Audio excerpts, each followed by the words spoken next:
Can you promote this pawn? White is winning here, but you must find the best moves, and first off, why can you not simply push your pawn immediately? Well, the problem of pushing first is the same problem that you're going to see in basically every position, and that is black is going to move their bishop onto this diagonal and cover the promotion square, at which point their bishop is really difficult to get rid of. You can attack them for one move, but they will simply move away, keep the control, and this is just a draw. So then, if you can't push first, what else can you do here? Well, a move that stands out is definitely knight e5, for the simple reason that it comes with a check, but let's take a deeper look at this move. After black moves their king here, you can take the free pawn d7, but it doesn't do much. Black can play bishop d5 in the same way, cover the promotion square. Once again, you cannot make progress. This is a draw. However, there is a very interesting move here, that being knight to c6, which at first looks really stupid, and it's not the winning move, but the ideas from it are very, very valuable. So what is going on here? First, why can't black just capture? Well, the key idea of this is that black cannot take, because now we do push, and their pawn is getting in the way of their bishop. That way, bishop d5 here, they need one more move to push their pawns. They see a8, but they don't have the time. We promote first, at which point you are winning.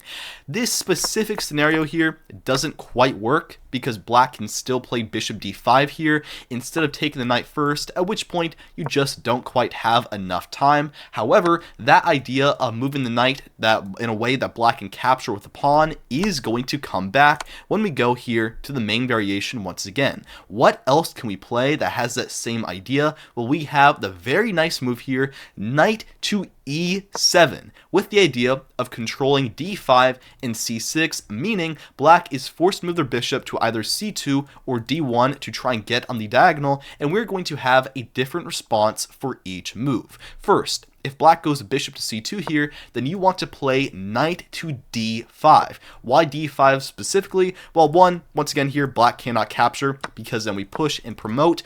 But if black now tries bishop to e4, instead of capturing like in the other line, well then here, their bishop and their king are aligned, and we can play knight to f6 and get a fork, force the trade, at which point now we can very easily push, promote, and black cannot stop us.